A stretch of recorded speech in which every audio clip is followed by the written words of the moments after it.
¿qué tal, ¿Qué tal, amigo? Adrián? Otra línea, Anaí, Aníbal y todos los compañeros que hacen posible esta transmisión. Pues esta ocasión queremos dedicarla a un extraño fantasma. ¿Por qué llamamos un extraño fantasma? Porque el gobierno de Querétaro eh, se autoevalúa y es evaluado por diferentes autoridades e instituciones como uno de los gobiernos más exitosos en el país. E incluso en el segundo informe de gobierno de Mauricio Curi González, él en las primeras páginas, en la página 3 de su informe, dice, en Querétaro se apuesta a fortalecer las instituciones para afianzar el Estado de Derecho. Por segundo año consecutivo obtuvimos la calificación más alta a nivel nacional en el índice del Estado de Derecho en México, publicado por la organización internacional World Justice Project, destacando en materia de combate a la corrupción. Y también menciona, destacando, Querétaro es líder nacional en el manejo de recursos públicos, sin cuentas por aclarar, ni recursos por reintegrar. Es decir,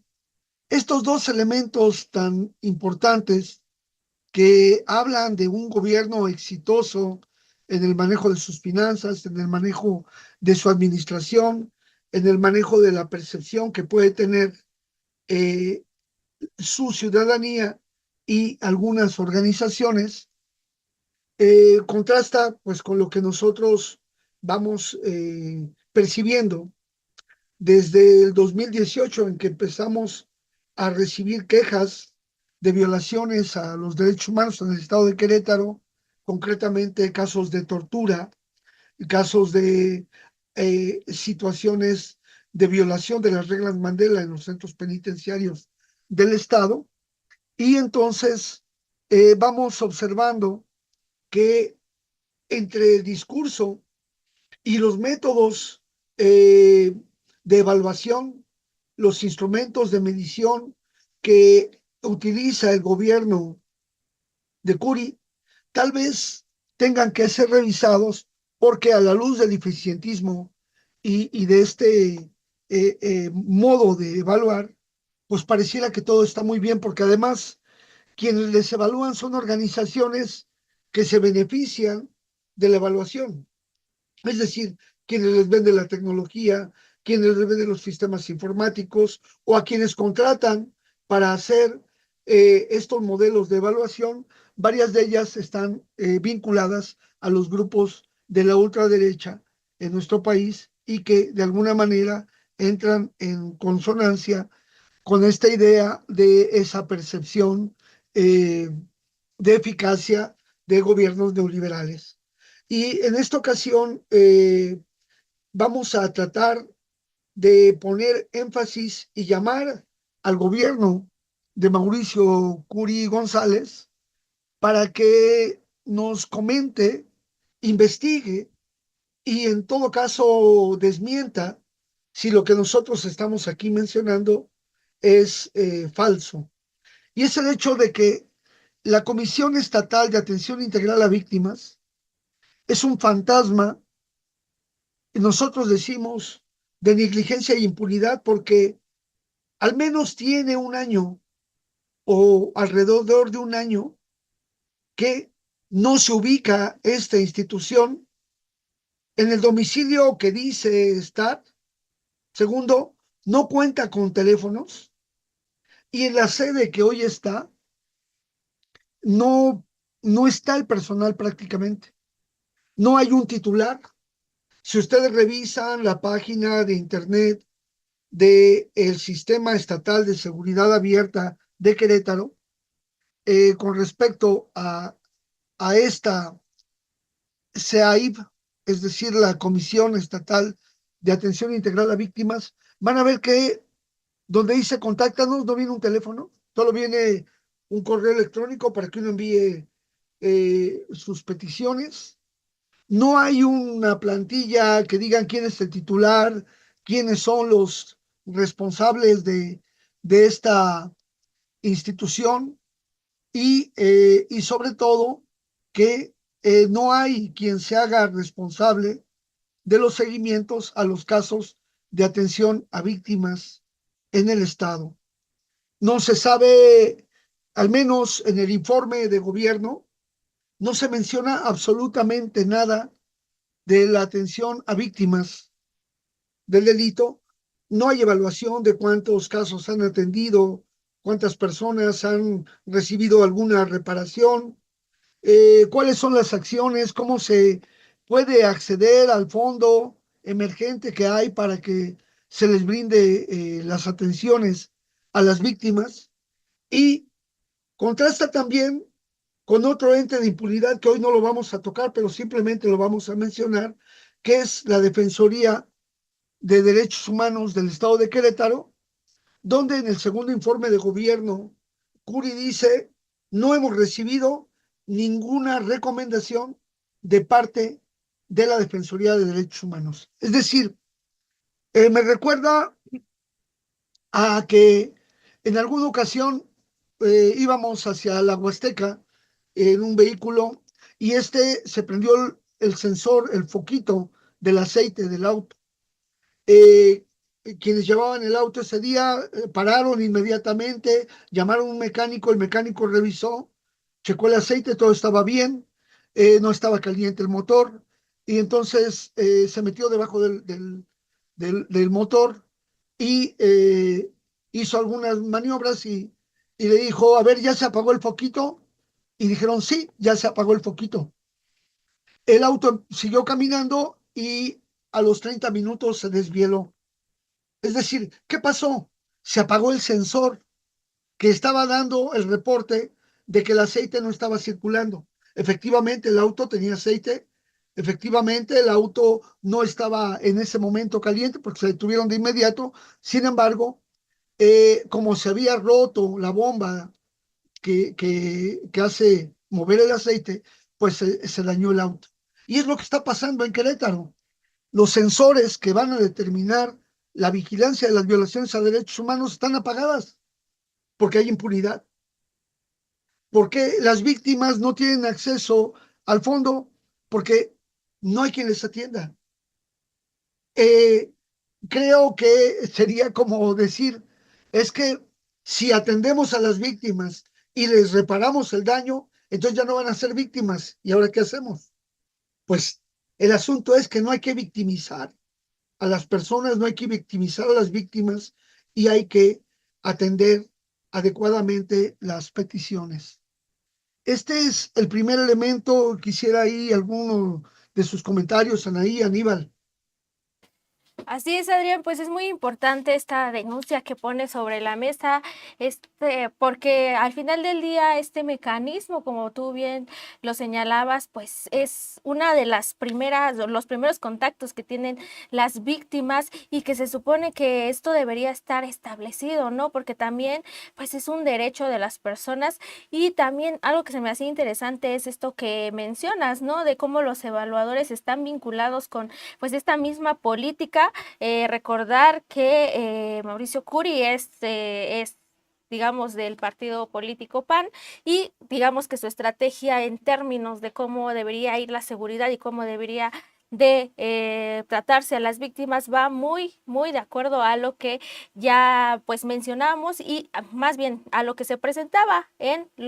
el viejo régimen o en estos regímenes panistas que justamente no privilegiaban el derecho humano. Entonces es muy importante esto que nos decías, pero también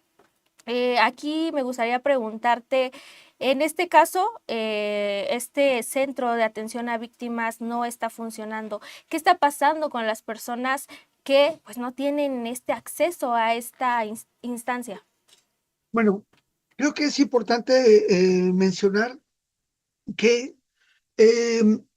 estaba al frente como titular el licenciado Uriel Gómez Nava, a quien se le hicieron peticiones el año pasado, eh, y sin embargo hoy ya él no está. Ha sido sustituido por el licenciado Arturo Colina Boites, a quien se le ha tratado de ubicar y no hay manera de localizarlo. No hay teléfonos en la institución cambió de domicilio, ya tenemos ubicado el nuevo domicilio, pero si usted revisa la página de internet, sigue manejando el domicilio que está al lado del centro penitenciario, del complejo penitenciario, allá de Querétaro, en San José del Alto. Y los presos, sobre todo la comisión atiende a víctimas del delito y no solamente personas que están presas, pero en el caso de los presos están funcionando los asesores jurídicos que están dándole seguimiento a las carpetas de investigación donde hay personas que fueron, que han sido víctimas de violaciones a derechos humanos. Y en ese sentido, hemos estado insistiendo sobre todo en el caso del señor Manuel Valenzuela Valdés, quien ya tiene derecho a la reparación integral de daños, que va a cumplir este año ya 23 años en prisión sin sentencia, porque se le repuso el procedimiento. Finalmente, la comisión, la Defensoría de Derechos Humanos del Estado, determinó que había violaciones a los derechos humanos de él, sobre todo dilación, falta de seguridad jurídica, etcétera, pero no entró al tema de la tortura. Y eso llama la atención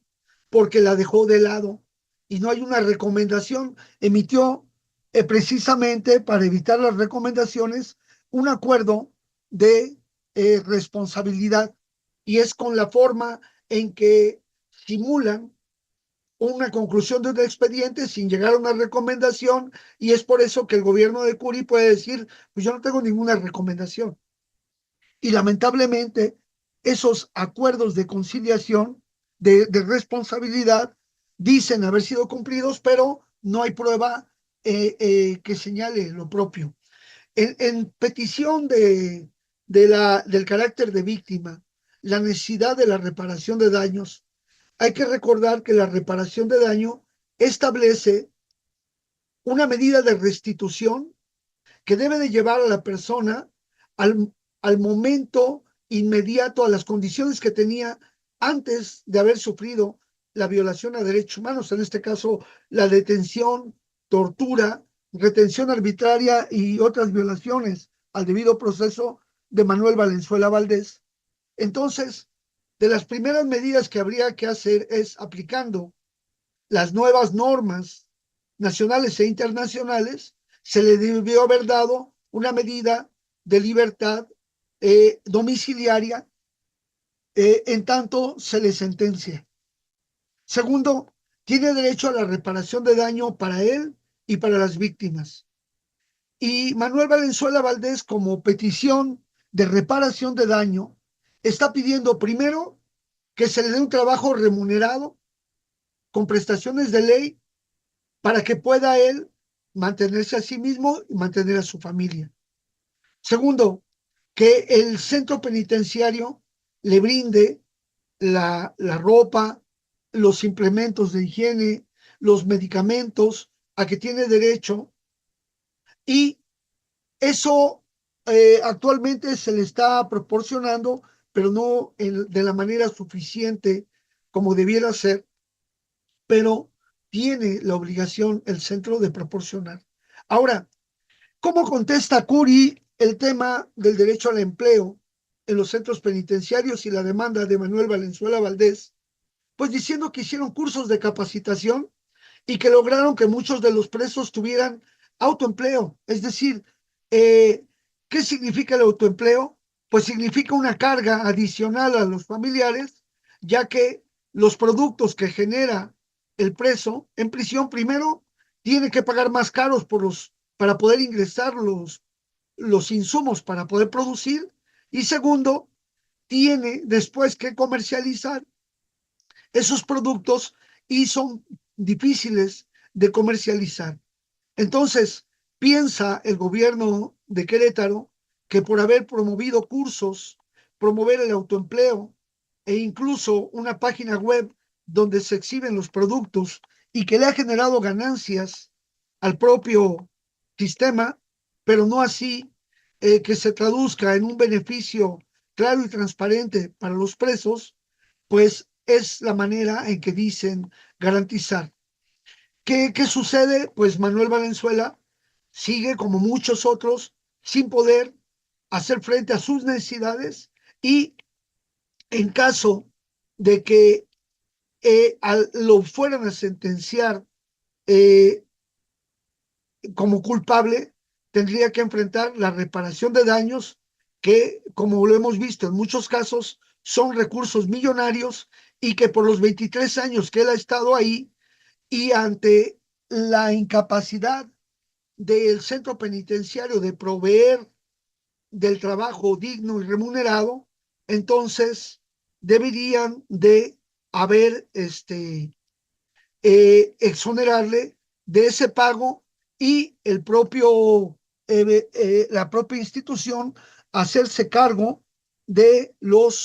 del pago de la reparación de daños a las víctimas, que eso es lo que debe haber de manera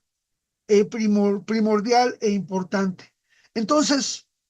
en ese informe, el gobierno de Curi dice que ha desarrollado cursos, talleres de industria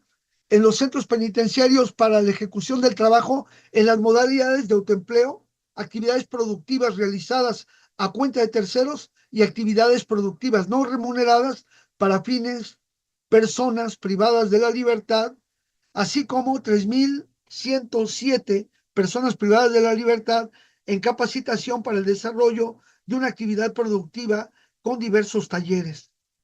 Eso no garantiza el derecho al trabajo, eso no garantiza al proyecto de vida por el daño que se le produce por 23 años de tenerlo en prisión. Y luego dice, con el impulso de la venta de las artesanías y objetos elaborados por las mujeres y personas privadas de la libertad a través de la galería Talento y Libertad, en el desarrollo de la página web, logrando una ganancia global de un poquito más de 500,000 pesos. También crearon una marca institucional denominada Talento en Libertad, registrada en el Instituto Mexicano de la Propiedad Intelectual, bajo el número de registro tal con una vigencia de 10 años. Es decir, no se aprecia de qué manera se traduce en recursos directos a los internos para poder ellos hacer frente ante las necesidades. El otro punto que se le solicitaba al asesor jurídico, que es el licenciado Edgar Daniel Guerra Cobos, este licenciado se le pidió por parte de Manuel Valenzuela desde el año pasado a principios, por ahí del mes de abril, de que se registrara como víctimas indirectas a su esposa, la señora Jacqueline Castillo, y sus 3 hijos como víctimas indirectas y se les diera los apoyos emergentes ante eso.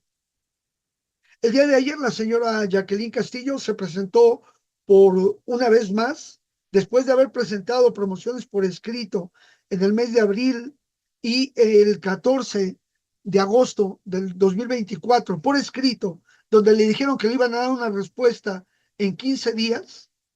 Y el día de ayer, este licenciado Edgar Daniel Guerra Cobos, le dice que no tenía por qué darle información a ella, que no tenía por qué informarle cuándo le habían dado el carácter de víctima, ni el número de registro de su esposo, ni tampoco si ya le habían aceptado como víctima indirecta, ni mucho menos había dicho nada en relación a lo que es la tramitación de la reparación integral de daños y tampoco a los apoyos emergentes a los que tienen derecho, sobre todo cuando uno está en una situación tan tan difícil como la que está viviendo el señor Manuel Valenzuela y su familia. Entonces, ¿qué es lo que significa aquí? Estos actos de simulación donde no hay quien revise la actuación, no hay quien regule cómo se van integrando esas carpetas, cuándo se va a reparar el daño, no hay una ruta para buscar el mecanismo de reparación y lamentablemente incluso la propia institución queda dentro de, según la página de internet, queda dentro del Sistema Estatal de Seguridad Abierta de Querétaro, pero quien otorga el registro como víctima es la Fiscalía de Justicia del Estado, quien de alguna manera es la parte que ha violentado los derechos de una persona privada de su libertad, como el caso de este Manuel Valenzuela, víctima de tortura, y que la Fiscalía de manera sistemática ha negado investigar la tortura y ha dicho aceptar esa, ese, ese acuerdo de responsabilidad de diciembre del año 2022 que emitió la Defensoría de Derechos Humanos del Estado de Querétaro. Por eso le pedimos aquí al gobierno de, de Curi que por favor, de cara a, al, a esa transparencia que dice, de cara a ese cuidado de los recursos, honre lo que ha establecido en su segundo informe, investigue qué ha pasado con esta institución y si está actuando fuera de las normas, pues de inmediato haga las correcciones importantes al respecto, porque de lo contrario, pues nosotros seguiremos insistiendo que el gobierno del estado de Querétaro es impune, sigue manteniendo la tortura como un elemento y tanto el poder ejecutivo como el poder judicial encubren a los perpetradores de la tortura y no reparan los daños a las víctimas. Aníbal Anaí. Pues sin duda una más de este poder judicial y también en el caso de Querétaro, esto que nos estás comentando y también denunciando, es bastante grave que tengan este tipo de situación en la experiencia en la cárcel. Estaba acordándome hace un momento de un libro de Pilar Calveiro donde hablaba sobre la experiencia concentracionaria de las personas en situación de cárcel como si fuera una experiencia similar a lo que se experimentó en la Segunda Guerra Mundial con la experiencia judía, porque se le violan sistemáticamente los derechos humanos, porque además también tienen esta situación de el trabajo no pagado y que se benefician otro tipo de personajes, como es este caso que nos mencionas de Querétaro. Y pues bueno, es imposible que este tipo de condiciones sigan operando así en el país. E importante esta denuncia que nos haces, Adrián. Te agradecemos por esta cápsula del Alimed y esperamos seguir contando contigo en los futuros viernes y sobre todo también con este tipo de temas que son relevantes, darlos a conocer y para que la población sepa también las condiciones de la población en situación de cárcel y que se le violan sistemáticamente sus derechos humanos. Pues Aníbal Anaí, muchas gracias. No me resta sino también pronunciarnos respecto a la situación que se vive todavía ya en Palestina, la situación tan terrible, y también este asunto que ya ha estado tocando de manera muy importante Contralínea, y es el hecho de los grupos que organizó el propio Estados Unidos, la DEA, la CIA, estos grupos delincuenciales que hoy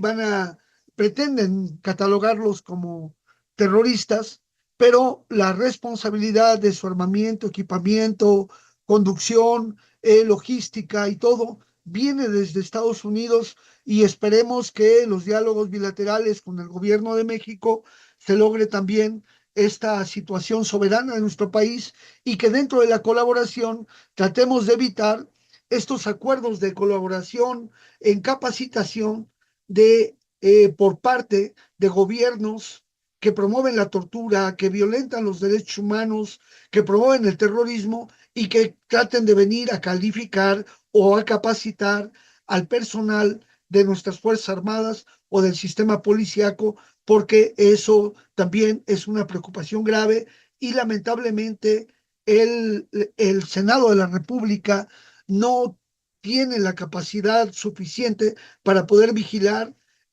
cómo se lleva a cabo estos proyectos de cooperación. Sabe de ellos, pero no sabe cómo se ejecutan y entonces mantengamos esta alerta porque el neocolonialismo también está dado por cómo se forma la mentalidad y la actuar de, en este caso, nuestras Fuerzas Armadas y policíacas. Pues muchas gracias, un buen fin de semana y vaya para ustedes un fuerte abrazo a todos.